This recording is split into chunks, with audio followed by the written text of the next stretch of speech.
Muy buenas tardes a todos, bienvenidos a un nuevo culto de las iglesias Ebenecer de Santa Perpetua y Pleno Evangelio de Barcelona. Estamos muy contentos de que te puedas unir con nosotros a este culto online en el que queremos glorificar el nombre de Dios, en el que queremos bendecir su nombre y que todas las cosas que hagamos sirvan para que Dios quede en buen lugar.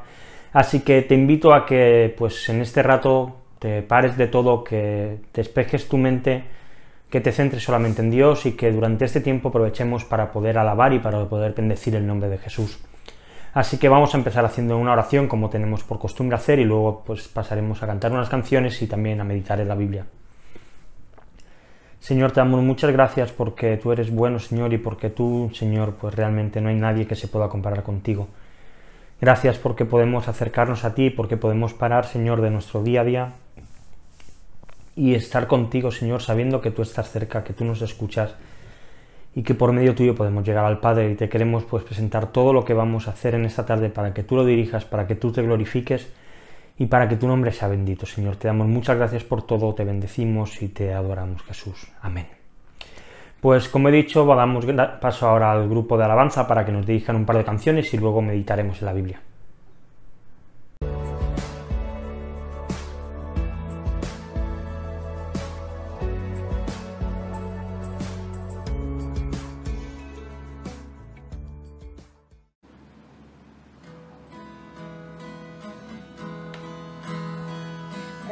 Gracias a Dios, Señor, y de su amor es para siempre. Por su bondad sobre todo es, su amor es para siempre. Canta, canta. El amanecer a la noche.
Vamos a seguir adelante y vamos a también ahora meditar en la Biblia, en lo que el Señor pues nos ha revelado, y vamos a hacerlo como siempre, empezando pues orando y presentando ese tiempo delante del Señor.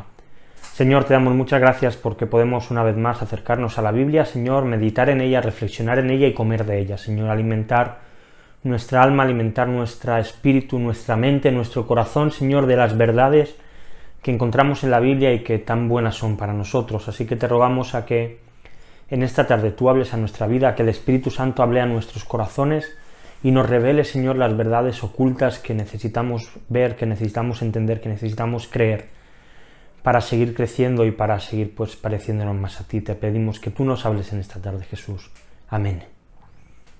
Amén. Pues continuamos con esta serie que empezamos ya hace unas semanas, que titulé pues Conociendo al Dios verdadero, y nos adentramos en el capítulo, seguimos en el capítulo 36 de Job, en el cuarto discurso de Eliú, de este joven. Y si queréis pues acompañarme, vamos a leer los versículos del 17 al 33. Dice: mas tú has llenado el juicio del impío, en vez de sustentar el juicio y la justicia, por lo cual teme no sea que en su ira te quite con golpe, el cual no puedes apartar de ti con gran rescate. ¿Hará él estima de tus riquezas, del oro o de todas las fuerzas del poder? No anheles la noche en que los pueblos desaparecen de su lugar. Guárdate, no te vuelvas a la iniquidad, pues ésta escogiste más bien que la aflicción. He aquí que Dios es excelso en su poder. ¿Quién señador semejante a él? ¿Quién le ha prescrito su camino? ¿Y quién le dirá, has hecho mal? Acuérdate de engrandecer su obra, la cual contemplan los hombres. Los hombres todos la ven, la mira el hombre de lejos. He aquí Dios es grande, y nosotros no le conocemos, ni se puede seguir la huella de sus años.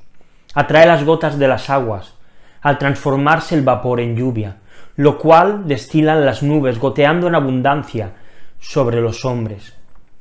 ¿Quién podrá comprender la extensión de las nubes y el sonido estrepitoso de su morada? He aquí que sobre él extiende su luz, y cobija con ella las profundidades del mar. Bien que por esos medios castiga a los pueblos, a la multitud él da sustento, con las nubes encubre la luz, y le manda no brillar, interponiendo aquellas. El trueno declara su indignación, y la tempestad proclama su ira contra la iniquidad. Amén. En nuestro texto de hoy comienza con una acusación bastante fuerte y bastante severa por parte de Eliú a Job. Como ya hemos dicho en otras ocasiones, otras semanas, en otras predicaciones, es verdad que hay pecado dentro del corazón de Job, y que por medio del dolor Dios está tratando con él, Dios está haciendo que ese pecado aflore, pero igualmente vemos que Eliú se pasa muchas veces de frenada, asumiendo y presuponiendo algún pecado muy grave por el cual Job está soportando todo lo que está soportando. Y bajo esta idea es que Eliú dice: mas tú has llenado el juicio del impío, en vez de sustentar el juicio y la justicia. Como digo, Eliú aquí está lanzando una acusación fuerte, pero por una parte sí que es verdad que tiene razón, porque aunque es verdad que Job parece no haber hecho ningún pecado lo suficientemente grave, al menos desde nuestro punto de vista, como para estar en una circunstancia tan dura, sí que había pecado en su corazón de que él se creía que era suficientemente justo. Prácticamente él se sentía que estaba a la altura de Dios y de que no había otra manera de salir de esta situación.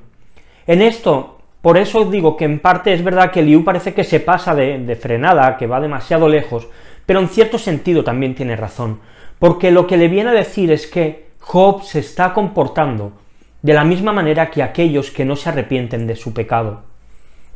Y creo que quizá podemos sentirnos tú y yo a veces como Job, que hay alguien que viene como Eliú, que nos ataca, que nos confronta con algo, y que además se está equivocando. Incluso puede ser que nos confronten con la intención de hacernos daño y producir pues dolor en nosotros. Quizá a veces las críticas que recibimos tanto de cara como a la espalda, o las palabras que alguien nos pueda decir en una discusión y que nos duelen, que nos hacen daño, muchas veces, aún con esta mala intención, esas palabras están cargadas de verdad. Obviamente esto no va a justificar la actitud de aquella persona que intenta hacer daño a otra al decir las cosas, pero cuando alguien diga algo malo de ti, antes de protestar y de defenderte, analiza si lo que está diciendo tiene sentido, porque aunque sea para hacerte daño, muchas veces estas palabras, estas frases están cargadas de verdad, y muchas veces pueden servir para que te des cuenta del pecado que hay en tu corazón, y entonces podrás arrepentirte de él y podrás seguir creciendo. Así que incluso los ataques más fuertes y duros que te puedan hacer pueden servirte para seguir santificándote, para seguir creciendo y para seguir pareciéndote más a Jesús. Y en esta línea y bajo la asunción, como digo, de que Job está en pecado, Eliú añade más a su acusación, dice: por lo cual teme, no sea que en su ira te quite con golpe, el cual no puedes apartar de ti con gran rescate. ¿Hará él estima de tus riquezas, del oro o de todas las fuerzas del poder? Aunque Eliú está partiendo de una idea, podríamos decir, equivocada, lo que va a decir ahora tiene en realidad mucho sentido. Porque si Job sigue encabezonado con seguir con su pecado de autojustificarse, si él no se arrepiente, tiene motivos para tener miedo, tiene motivos para temer, porque Dios es un Dios justo y podría destruirle en el momento que Dios quisiera. Job no tiene ninguna posibilidad de sobornar a Dios con una gran cantidad de riquezas, de oro o de poder. Job no va a poder comprar a Dios y tenerlo a favorable a él.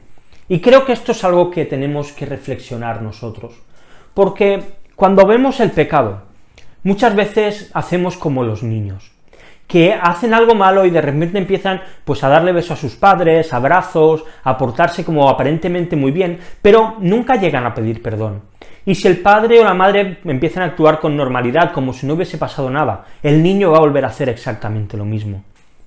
Y muchas veces nosotros nos comportamos de la misma manera. Empezamos a hacer cosas para Dios, como si de alguna manera pudiésemos sobornarle y conseguir algún tipo de favor por su parte. Dios solamente nos pide una cosa: que cuando pequemos nos arrepintamos. Nada más, no necesitamos hacer nada más ni ganarnos nada de parte de Dios. Pero aquellos que haciendo lo malo no llegan a arrepentirse, realmente deben temer a Dios, porque podría fulminarles en cualquier momento. Dios estaría en todo su derecho de hacerlo. Recordamos la historia que nos narra en Hechos, Lucas, de Ananías y Safira. Ellos venden una propiedad que les pertenecía y ellos no tenían por qué venderla, pero deciden venderla. Y cuando van a entregar el dinero de la venta, lo entregan como si entregaran todo, pero solamente han entregado una parte. Finalmente lo que están haciendo es mentir a Dios, diciendo que están entregando todo cuando esto no es cierto. Y vemos en Hechos como ellos caen muertos. Y es que Dios no es alguien con quien se pueda jugar. Su ira es tan real como real es su amor. Su ira es tan real como real es su misericordia.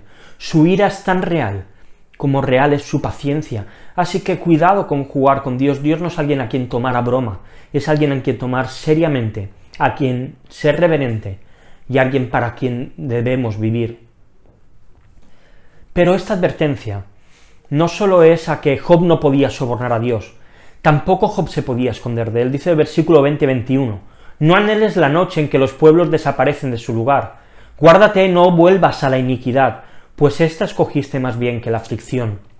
Eliú utiliza una ilustración de aquellos que en la oscuridad se esconden y allí pecan, y le hace una recomendación a Job, le dice: no te vuelvas a la iniquidad, abandona el mal camino por el que estás yendo. Vuelvo a decir que probablemente Eliú se está sobrepasando en su acusación, pero hay cierta parte de verdad que el corazón de Job necesitaba arrepentirse. Hoy vivimos en un tiempo, y quizá te parezca un poco loco lo que voy a decir, pero vivimos un tiempo en el que prácticamente la oscuridad no existe. Allí donde estemos siempre hay una luz. Durante el día tenemos el sol. Durante la noche, si vas por la calle, aunque ahora no podemos salir, pero si miras por la ventana verás farolas encendidas. Dentro de nuestras casas tenemos la luz de las habitaciones. Aunque después de cenar quieras ver una película o lo que sea, vas a tener la luz de la televisión, la luz del ordenador. Incluso cuando nos vamos a dormir, siempre tenemos la luz del móvil encendida. Allí donde estemos, es raro que haya cualquier persona que se quede en completa oscuridad. Pero creo que hay una oscuridad que le podemos llamar de otra manera, que le podemos llamar soledad. Y es que cuando nadie nos ve, dejamos que nuestros pensamientos muchas veces se corrompan. Damos espacio a los placeres que nacen del corazón y que sabemos que están mal. Dejamos que nuestra carne tome el control para que busquen placer en aquellas cosas que sabemos que no debemos buscar. Cuando nadie nos ve, pecamos sin ni siquiera pensar en qué consecuencias va a tener. Y en estas circunstancias, las palabras de Eliú se vuelven relevantes para nosotros. Él dice, no anheles la noche. No está hablando de que a Job no tengas ganas de que llegue el momento de dormir, sino no anheles el momento en que la gente está en la oscuridad, donde nadie le ve y pueden hacer todo aquello que es malo, sino guárdate del mal, no te vuelvas al pecado. Y creo que tú y yo tenemos que hacer exactamente lo mismo.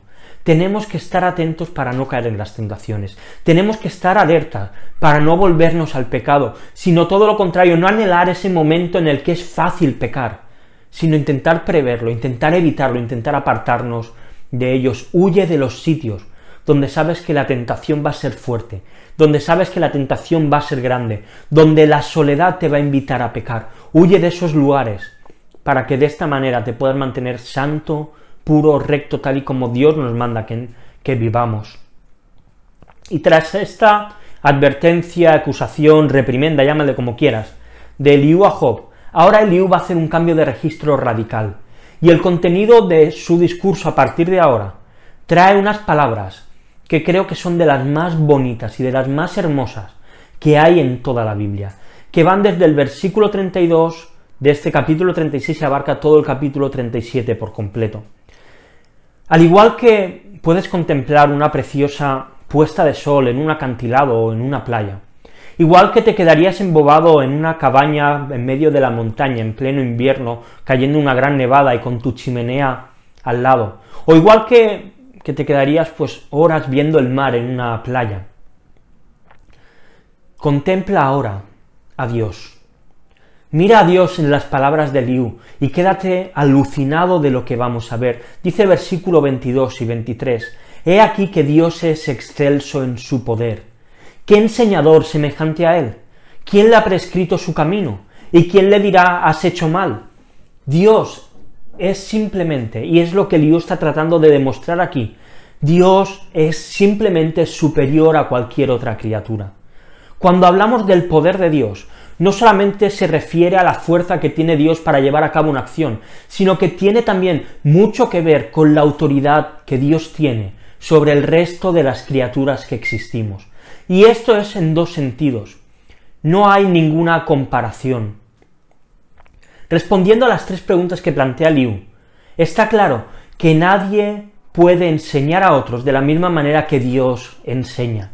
Toda la soberbia que a veces podemos ver en el discurso de Eliú, que a veces ha podido aparecer en sus palabras, se acaba de volver en total humildad al compararse él, que él ha intentado enseñar y ha intentado que Job aprenda, le ha intentado dar razones, no se le pasa ni siquiera por la cabeza compararse a Dios a la hora de enseñar a otro. Dios es el mejor maestro que existe. La segunda pregunta que plantea Eliú tiene una respuesta clara. Nadie ha preparado el camino por el que Dios va a caminar. Nadie lo ha prescrito. Y la tercera pregunta tiene que ver con la moral, tiene que ver con la ética, tiene que ver con la rectitud. Dios es excelso y nadie ni siquiera tiene el derecho a decirle que le ha hecho algo mal, porque ninguna persona estamos a su nivel, ninguno estamos a su altura. Por eso es que estas tres preguntas en realidad se vuelven contra el ser humano. Dios es el mejor maestro que podemos encontrar, y sus métodos son, sin ninguna duda, los mejores para aprender obediencia y para aprender santificación. A veces Dios va a usar bendiciones, otras veces va a usar disciplina, pero sin ninguna duda, sus métodos son los mejores porque Él es el mejor maestro. A Dios nadie le ha prescrito su camino, pero Él sí que ha escrito el nuestro. A veces va a permitir que utilicemos nuestra libertad, que nuestro corazón tome el control y nos lleve a pecar. Va a hacer que nuestro corazón nos controle por completo. Pero otras veces, Dios aún así va a darle la vuelta a nuestro pecado y va a hacer que de algo malo puedan salir cosas buenas. Igualmente Dios prepara buenas obras para que sus hijos andemos en ellas, para que las hagamos y para que le glorifiquemos. Vemos como Dios tiene todo bajo control. Y la tercera pregunta también se vuelve en cierta manera en nuestra contra. Nadie podrá decirle a Dios que Él ha hecho algo mal, pero en cambio Él, por medio del Espíritu Santo, sí que revela nuestro pecado. Dios nos confronta y nos lleva al arrepentimiento que encontramos en Jesús, a la redención y a la salvación por medio de su sangre. Nadie se puede comparar a Dios. Él es excelso en todas las cosas, y ni tú ni yo podemos ponernos a su altura. Lo siguiente que dice Eliú, versículo 24 y 25, es: acuérdate de engrandecer su obra, la cual contemplan los hombres. Los hombres todos la ven, la mira el hombre de lejos. Dios ha querido revelarse al ser humano. Desde el principio que Dios creó todo, y Él ya se estaba revelando al ser humano. Y todos somos testigos de que Dios existe. Dice Pablo en Romanos 1:20, porque las cosas invisibles de Él, es decir, lo que no podemos ver de Dios, su eterno poder y su deidad, su divinidad, todo esto que no se puede ver, dice Pablo, se hacen claramente visibles desde la creación del mundo, siendo entendidas por medio de las cosas hechas, de modo que no tienen excusa. Nadie en la tierra, ninguna persona, va a poder poner ni tener excusa para decir que Dios no existe. Ni la persona que ha nacido en la ciudad más grande del mundo, ni la persona que ha vivido toda su vida en la selva y nadie ha llegado a hablar con ello, nadie tiene excusa para decir que Dios no existe, porque dice Dios que todo lo que ha sido creado sirve para que el ser humano se dé cuenta que Dios existe. Todos somos espectadores de la prodigiosa obra de Dios. Desde el cielo, el sol, las estrellas, el mar, los árboles, toda la creación es suficiente para que el ser humano se dé cuenta que hay un creador, que se dé cuenta que hay un Dios que se ha ocupado de crear absolutamente todo lo que existe. Nadie podrá tener excusa para defenderse y decir que él no podía saber que Dios no existía. La creación clama y proclama que Dios es real. Y nosotros deberíamos usar toda la gloria de Dios, porque si todo habla de Dios, si todo habla de Jesús, que fue el que estuvo creando al principio, tenemos que utilizar esto para hablar a otros de Jesús. La revelación general, es decir, la manera en que Dios se ha revelado a todos para que todo el mundo vea que Dios existe, es un puente para llevarnos a la redención especial, a la Biblia y al Evangelio.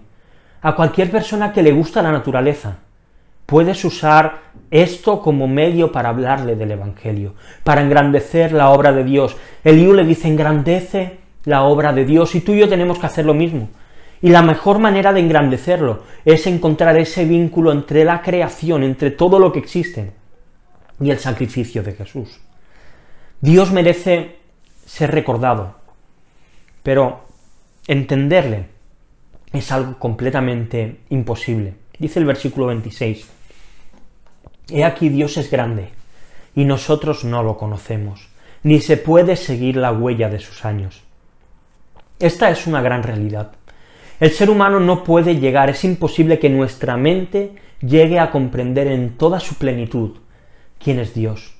La persona con mayor intelecto, con el mayor cociente intelectual, los mayores descubrimientos del ser humano, la formulación de las teorías de cuerdas, de todas estas teorías y leyes naturales, lo único que hacen, por avanzadas que puedan parecer, es demostrar que el ser humano es muy pequeño en comparación con Dios. Todos los avances de la física, los más asombrosos, lo que hacen es descubrir solamente las leyes que Dios ya ha formulado. Lo que hacen es descubrir lo que Dios ya ha decidido que va a ser de esta manera. Ni siquiera podemos llegar a alcanzar a ver un poquito de quién es Dios. No le conocemos, no podemos encontrar ni su principio ni su final, porque Él es eterno, Él es totalmente imposible de comprender para nuestra mente finita. Nadie puede ponerle forma a Dios, y nadie puede conocerle en toda su plenitud. La naturaleza nos habla de que hay un Dios, que hay un ser que es superior a nosotros, pero nuestra mente no puede llegar a comprender esto. Por eso, porque nosotros no podíamos llegar a conocerle, llegó la imagen del Dios invisible. Jesús vino para que aquel a quien no podíamos comprender fuese comprensible, para que aquel a quien no podíamos alcanzar fuese alguien accesible. Dice el autor de Hebreos, los versículos del 1, capítulo 1, versículo del 1 al 4, dice: Dios, habiendo hablado muchas veces y de muchas maneras en otro tiempo a los padres por los profetas, en estos postreros días nos ha hablado por el Hijo, a quien constituyó heredero de todo, y por quien asimismo hizo el universo, el cual, siendo el resplandor de su gloria, la imagen misma de su sustancia, y quien sustenta todas las cosas con la palabra de su poder, habiendo efectuado la purificación de nuestros pecados por medio de sí mismo, se sentó a la diestra de la majestad en las alturas, hecho tanto superior a los ángeles, cuanto heredó más excelente nombre que ellos. Como ni tú ni yo podíamos seguir la huella de los años de Dios, aunque Él no dejó de ser eterno, Él quiso tener un principio en la tierra y un final. Dios es la gran pregunta que el ser humano se hace, y su respuesta se llama Jesús. Claro que por nuestra mente no podemos alcanzar a Dios, por eso Dios se hizo hombre, por eso Dios vino y se hizo una persona de carne y hueso, para que nosotros también pudiésemos identificarnos con Él y pudiésemos acercarnos a Él y comprender parte de su esencia en un ser humano. Dios tiene control sobre absolutamente todo lo que ocurre. Los procesos que parecen más normales y que estamos tan acostumbrados están totalmente guiados por Él. Dios, imagínatelo como el director de una orquesta. Cada elemento que existe es uno de esos instrumentos que tocan una melodía perfecta. Dice el versículo 27 al 30, Él atrae las gotas de las aguas, al transformarse el vapor en lluvia, la cual destilan las nubes, goteando en abundancia sobre los hombres. ¿Quién podrá comprender la extensión de las nubes y el sonido estrepitoso de su morada? He aquí que sobre él extiende su luz y cobija con ella las profundidades del mar. Eliú utiliza aquí un mensaje increíblemente bello. Sabemos que Job es un libro profético y que poético, no profético, y que utiliza pues la poesía para expresarse. Y aquí está utilizando unas palabras hermosas para explicar cuál es algo tan sencillo y tan lógico para nosotros como el ciclo del agua. Para nosotros es muy normal y asumido pues que el sol calienta el agua del mar, este agua se evapora, se condensa en el cielo, se crean las nubes, llueve, cae sobre las montañas, el río desemboca en el mar y se crea todo este ciclo del agua que todos tenemos muy claro y muy asumido. Pero el fundador de este ciclo es un tal Pierre Perrault en 1674. Y aunque el libro de Job se desconoce cuándo fue escrito, se cree que fue alrededor de 1500 años antes del nacimiento de Jesús. Así que, desde estas palabras que acabamos de leer, hasta que este hombre francés formuló este ciclo del agua, han pasado casi 3000 años para que una persona inteligente pudiese formular esta teoría. Y en cambio el Espíritu Santo inspiró a un poeta a detallar de una manera tan precisa, como se ha demostrado después humanamente, el ciclo del agua. ¿Dónde está Dios en todo esto? ¿Cuántas veces hemos escuchado esta frase? Dios está dirigiendo la orquesta de la creación. Dios está haciendo que cada gota de agua se evapore. Dios está haciendo que se formen las nubes. Dios está haciendo que a veces llueva suave y que a veces llueva fuerte. Dios está haciendo que a veces no llueva y haya sequía. El ser humano no puede controlar todo esto. La sabiduría de Dios y su orden es algo digno de alabar, de adorar y de admirar por todos nosotros. Pero en esta orquesta que Dios dirige, que inicialmente era perfecta, se vio salpicada por el pecado. La tierra fue maldita por culpa del pecado, pero esto no hizo que la situación cambiara y que dejase de estar las cosas bajo su control. Versículo del 31 al 33 dice: bien que por esos medios castiga a los pueblos, a la multitud él da sustento. Con las nubes encubre la luz y le manda no brillar, interponiendo aquellas. El trueno declara su indignación y la tempestad proclama su ira contra la iniquidad. El control que Dios tiene sobre la naturaleza no siempre es para beneficio del ser humano. En Génesis 3, del 17 al 19, vemos como Dios maldice la tierra, dice, y al hombre dijo, por cuanto obedeciste a la voz de tu mujer, y comiste del árbol del que te mandé diciendo, no comerás de él, maldita será la tierra por tu causa, con dolor comerás de ellas todos los días de tu vida. Espinos y cardos te producirá, y comerás plantas del campo. Con el sudor de tu rostro comerás el pan hasta que vuelvas a la tierra, porque de ella fuiste tomado, polvo eres y al polvo volverás. Desde este momento, el ser humano se ha convertido en alguien indefenso contra la naturaleza. Cuando vemos los tsunamis, los terremotos, los pequeños diluvios e inundaciones, los incendios, esto evidencia que la tierra está quejándose contra nosotros, que la tierra se ha rebelado contra el ser humano. Desde que Adán y Eva pecaron, hay una guerra entre nosotros y la naturaleza. Y Dios utiliza la naturaleza a veces para alimentarnos, para sostenernos, coloca las nubes como un descanso de la luz del sol, pero también a veces la utiliza como un juicio. ¿Quiere decir que cada desastre natural que ocurre es un juicio de Dios? No, no lo creo así. Pero tampoco creo que podamos decir que Dios nunca trae juicio al ser humano por medio de este tipo de desastres naturales. Dios tiene todo el control de todas las cosas, pero llegará el día en que esta batalla entre la tierra, entre la naturaleza y el ser humano finalice. Dice Colosenses 1:20, y por medio de él, de Jesús, reconciliar consigo todas las cosas, así las que están en la tierra como las que están en los cielos, haciendo la paz mediante la sangre de su cruz. Y es que en la cruz, Cristo también reconcilió la naturaleza. Cristo va a reconciliar todas las cosas. Y llegará el día en que todo vuelva a ser como tenía que ser al principio. La tierra no fue creada ni para que hubiese terremotos, ni tsunamis, ni incendios, ni ninguna de estas cosas. Antes de que el ser humano pecara, nada de esto iba a ocurrir, pero el pecado lo estropeó todo. Pero llegará el día en que todo sea restaurado, en que todo sea reconciliado, y todo lo que se rompió en el Edén se ha vuelto a ser rehecho, y todo funcione de la misma manera que tenía que haber funcionado al principio. Quiero acabar ya, y quiero hacerte una propuesta. Contempla a Dios, engrandece su obra. Cada vez que alguien te hable de la naturaleza, habla de Cristo, ensalza la obra de Dios. Cada vez que alguien o una noticia salga de un desastre natural, habla también de Cristo, de cómo el pecado lo estropeó todo, pero Jesús acabará arreglándolo todo en su regreso.